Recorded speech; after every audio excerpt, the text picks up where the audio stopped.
মধ্যপ্রদেশের মন্ত্রীর প্রসঙ্গে মুখ খুললেন দিলীপ ঘোষ। সেনারা ভারতের জন্য লড়াই করছেন, তারা আমাদের গর্ব। তাদের সম্পর্কে কোনো নিন্দাসূচক মন্তব্য কাঙ্ক্ষিত নয়, বাকিটা সরকার ও আইন দেখবে। ওরা ধর্ম দেখে মেরেছে, আমরা কি ধর্ম দেখব? আমাদের কাছে সবাই সমান।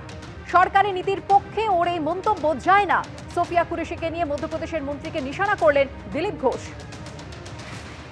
সেনা ভারতের জন্য লড়াই করছেন, মহিলা পুরুষ নির্বিশেষে, তারা আমাদের কাছে গর্বের। তাদের সম্বন্ধে কোনো কথা অপমানজনক, নিন্দাসূচক বা তাদের গরিমাকে আঘাত করে এরকম কথা কারোই বলা উচিত না।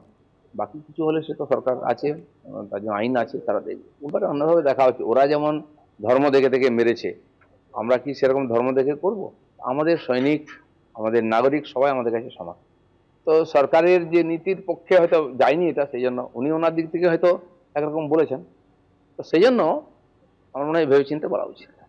প্রবল সমালোচনার মুখে এবং হাইকোর্ট এফআইআর এর নির্দেশ দেওয়ার পর ড্যামেজ কন্ট্রোলে ক্ষমা চেয়েছেন বিজেপি নেতা বিজয় শাহ।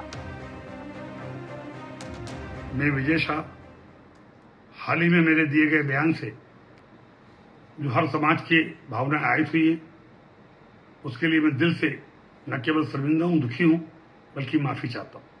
हमारे देश की वो बहन सोफिया कुरैशी राष्ट्र धर्म निभाते हुए जाति और समाज से ऊपर उठकर उन्होंने जो काम किया है वो हमारी सगी बहन से भी ऊपर सम्मानित है।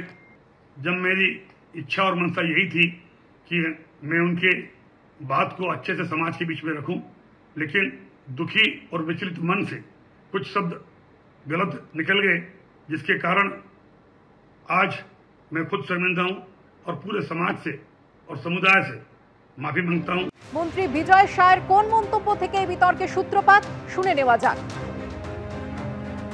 जिन्होंने हमारी बेटियों के सिंदूर उजाड़े थे, हमने उन्हीं की बहन भेज करके उनकी ऐसी की तैसी करवाई।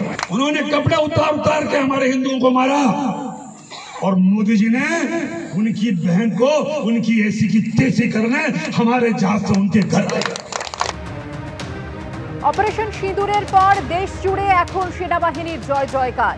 ভারতীয় সেনাবাহিনী কিভাবে পাকিস্তানকে মাত দিচ্ছে তার বিবরণ দেশ ও বিশ্বের সামনে তুলে ধরে আইকনে পরিণত হয়েছেন কর্নেল সোফিয়া কুরেশি ও উইং কমান্ডার ভূমিকা সিং। কিন্তু এহেন কর্নেল কুরেশি সম্পর্কে বিতর্কিত কুরুচিকর মন্তব্য করলেন মধ্যপ্রদেশের হেভিওয়েট বিজেপি নেতা ও আদিবাসী উন্নয়ন মন্ত্রী বিজয় শাহ। কড়া সমালোচনা এসেছে বিরোধীদের তরফ থেকে।